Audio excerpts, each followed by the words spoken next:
Bullfighters and mosquitoes of the RAF Coastal Command crossed the channel to bomb and strafe Nazi merchant convoys carrying supplies for isolated German garrisons still holding out along the western coast of Europe. Some ships are attacked en route, others trapped inside the ports of beleaguered cities.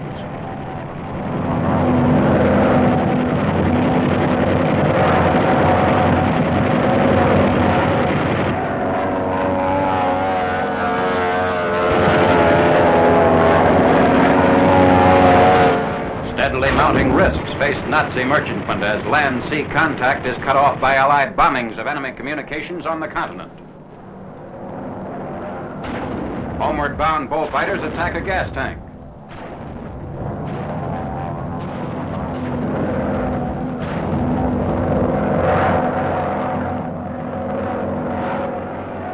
Air Corps films of American 8th Air Force fighter bombers strafing ground targets.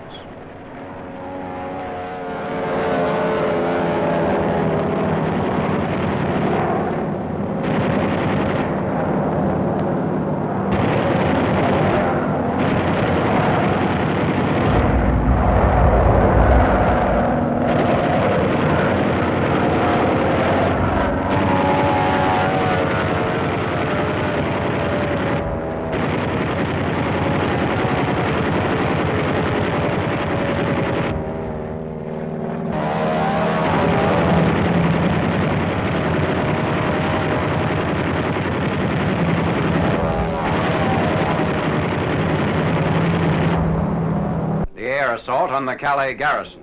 RAF Lancasters, Halifaxes, and other heavies dropping thousands of tons of bombs score direct hits on Nazi strongpoints along the French coast port.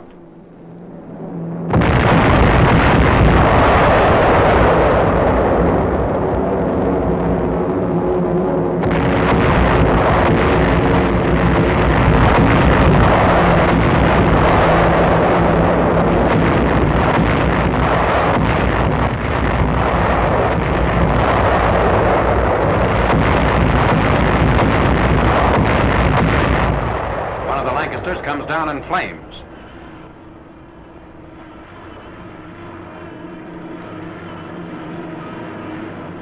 This bombardment is preliminary to the truce arranged for the evacuation of civilians. Calais was captured on 1st October. A German pillbox and cross-channel gun position at La Trésorerie near the surrendered port of Boulogne. The 305mm gun is part of the vast installations captured by the Canadians. For the city of Dover, silencing of these long-range weapons ends 4 years of German shelling. It is estimated that the total number of shells dropped on Dover was 2,226.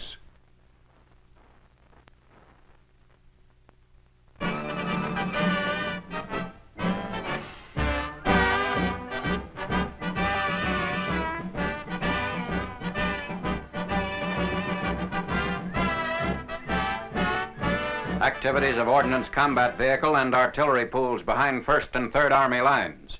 At a collection depot and repair yard servicing the 1st Army, mechanics of an ordnance battalion reassemble a 155mm howitzer. Damaged vehicles of the 3rd Army are repaired by members of a heavy maintenance company. When tanks leave here, they are ready for combat down to ammo and rations.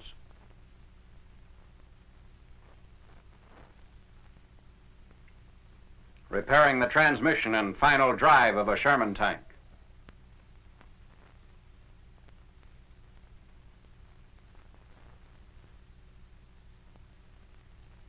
An air-driven wrench is used to tighten transmission bolts on an M8 armored car.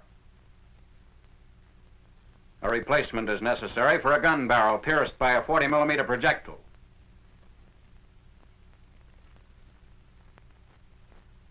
Cutting 3/4-inch armor plate. Patches are needed for tank hulls punctured by APs. Welding a patch on a Sherman hull. Tank specialists reinstall a thrown track.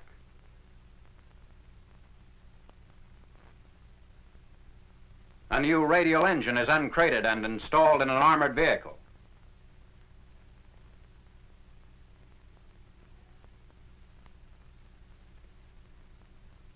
Back into action again with armored units moving into Germany.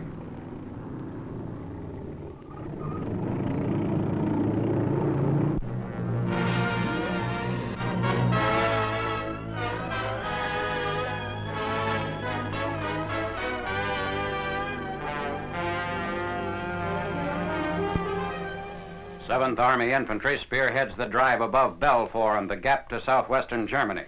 On 23rd September, they advance near the important highway junction of Remiremont, 14 miles south of Épinal.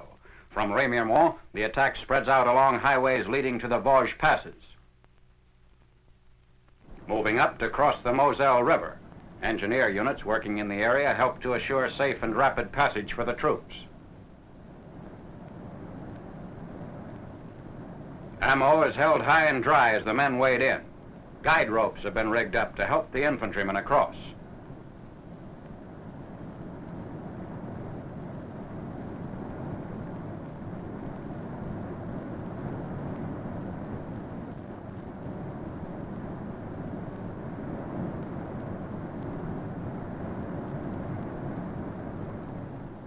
Assault boats are put into service as the order comes to rush the whole battalion across as quickly as possible.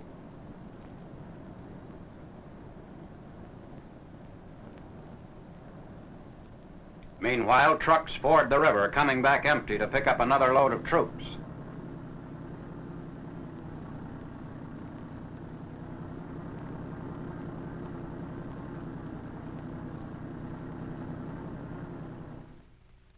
The advance continues. It's reported that snow faces units fighting their way toward the western slopes of the Vosges. To the north, on the 3rd Army front, a squadron of C-47s brings in winter clothing for American troops. The planes arrive at a point southwest of Nancy, some 30 miles behind the battlefront lines. The supply operation is under the supervision of the Chief Quartermaster for the European Theater of Operations. Heavy overcoats, wool socks, long underwear, knitted wool caps, mackinaws are among the variety of winter necessities flown into the fighting areas. Quartermaster reports indicate that by mid-October, the American armies in Europe were 98% winterized. Firebombs are introduced during the fighting for Metz in the 3rd Army sector. The incendiaries are dropped by P-47s, which on 28 September dive-bomb Fort Jeanne d'Arc, setting huge fires. The many German forts defending Metz have been stubborn targets for Allied artillery. Therefore, the firebombs serve as valuable aid for the ground troops.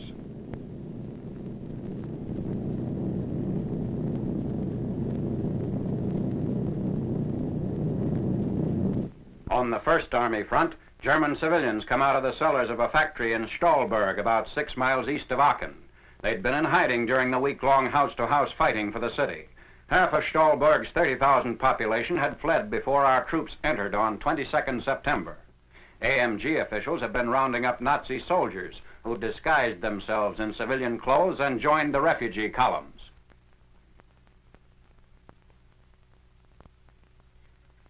Near the Siegfried Line, an example of Nazi deception. A house frame constructed over a pillbox. Behind the camouflage are the steel and concrete of a strong west wall fortification. The house was designed so as to give maximum concealment to the main sections of the pillbox. This type of camouflage was also employed by the Nazis along the Atlantic Wall.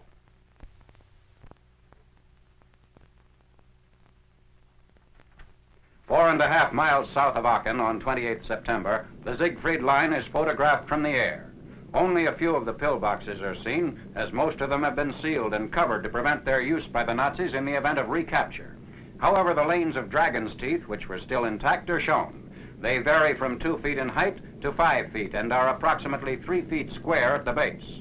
Construction is of cement over a reinforcement and foundation of steel. The Allied breakthrough disputes previous Nazi claims that the Siegfried Line constitutes an impregnable barrier against invasion of Germany from the west.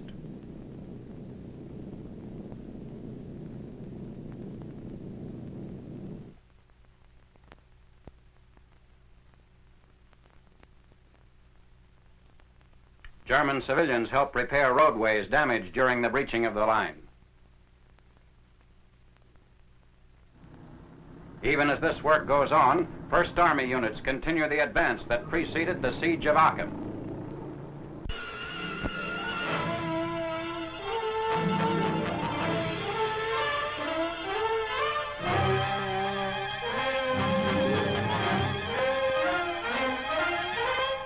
An air train wings toward the Eindhoven-Nijmegen area of Holland with supplies and reinforcements following initial landings of the 1st Allied Airborne Army.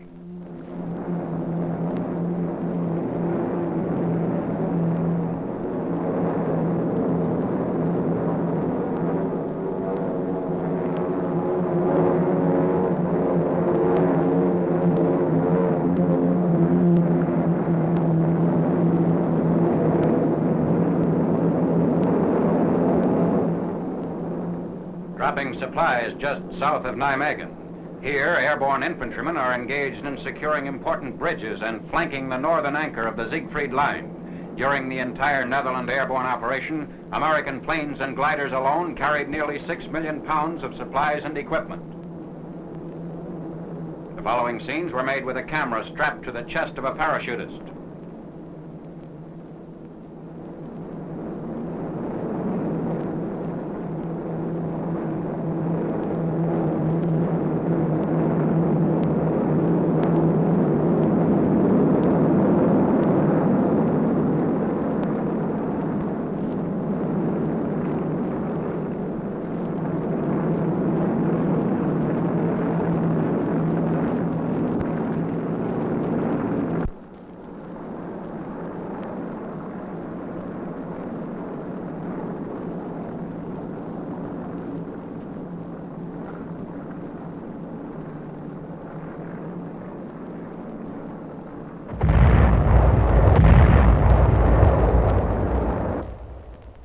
A heavy concentration of anti-aircraft fire brings further losses in Allied planes, indicating a vigorous attempt on the part of the enemy to stem an Allied drive north from Nijmegen.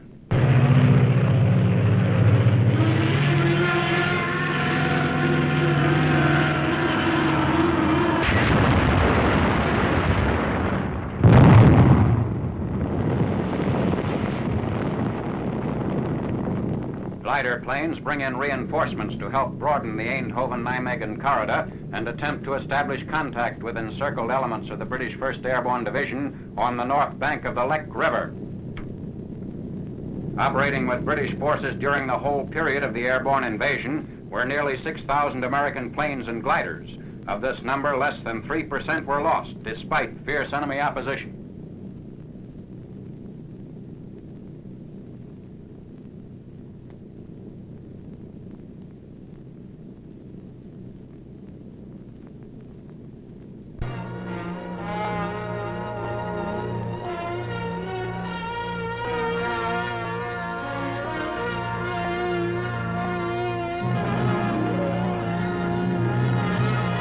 At Toulon, which fell on 26th August, an inspection is made of the harbor area. Extensive Allied bombings and Nazi demolitions leveled most of the big installations. This torpedo plant was in full production just prior to the entry of 7th Army troops. The lathes are still in place.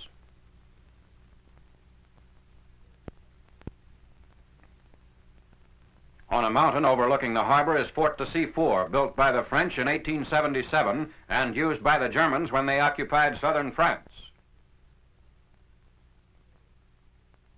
An 88mm gun which guarded the fort has a blown-out breech.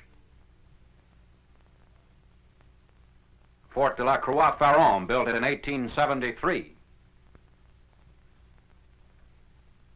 French coastal guns are set up at strategic points near the fort. Guns and forts were rendered unusable by Allied bombings before D-Day. In 1936, the French installed 320mm dual naval guns to strengthen Toulon's defenses.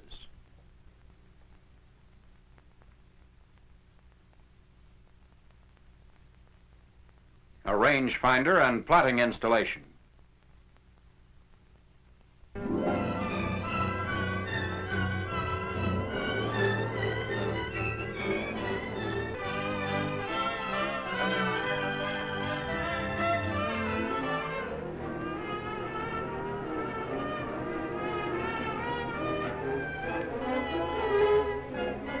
B-24s flying hundreds of miles to the north from bases on Waikiki Island attacked the Palau archipelago. The frequent bombings helped to neutralize the enemy's offensive power prior to amphibious invasions. These islands constitute a strategic barrier to the Philippines. Mindanao is some 500 miles due east. The Japs had developed the Palaus as a principal advanced naval base and assembly point for fuel, ammunition, and supplies passing between Japan and the Southwest Pacific. Coordinated with the land-based heavy bomber sorties is carrier aircraft support from Task Force 58. Torpedo bombers and their fighter escorts leave flight decks to join in the attacks. The combined operations greatly reduced the importance of the Palaus as a Japanese fleet anchorage and air base. In conjunction with the aircraft, surface vessels of Admiral William F. Halsey's Third Fleet move in to attack gun emplacements, pillboxes, and other defenses on the beaches and inland. The assault is concentrated mainly on Palau and Angkor Islands. 5 successive days of bombing and shelling climax the pre-invasion foray.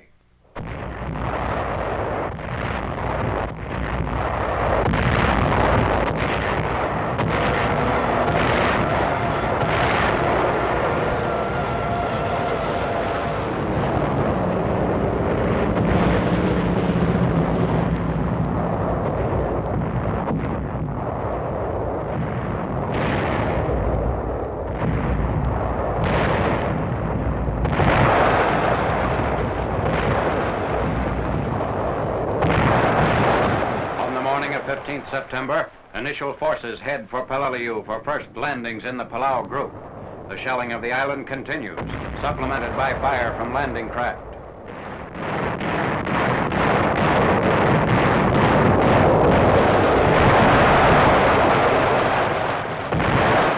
Marines of the 1st Division, commanded by Major General William S. Rupertus, drive in force toward the beaches. Reports from Palau credit the relatively light losses to the extremely effective call fire and close support fire from the warships offshore, and to the accuracy of bombings by the carrier-based aircraft.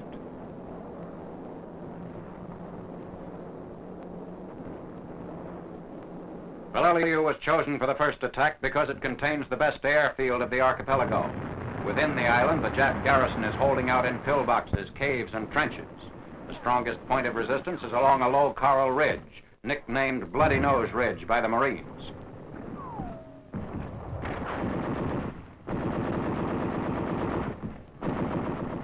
A command post and communication system are quickly set up. Meanwhile, Marines move on the airfield against stiffening resistance.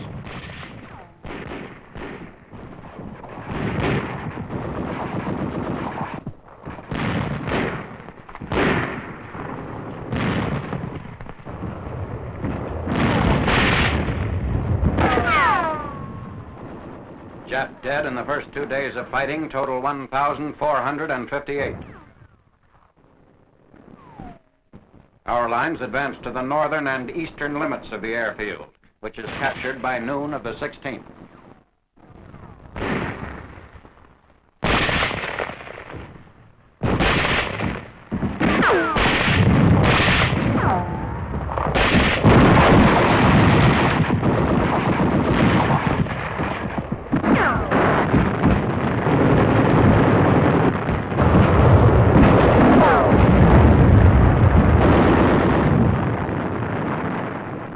Bombers, fighters, and transports are found by the Marines.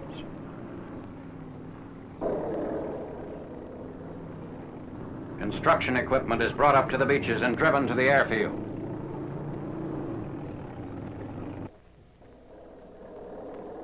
A power shovel speeds the job of whipping the airstrip into shape.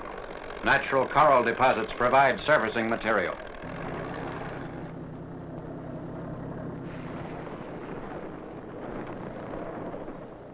The aerodrome has 2 runways, both approximately 4,000 feet long, with 460-foot turning circles at either end. From here, our fighter planes can strike against the entire Palau group.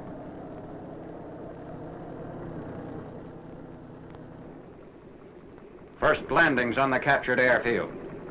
Army troops of the 81st Division, which successfully invaded nearby Angkor Island, helped end the fierce fighting for Palau.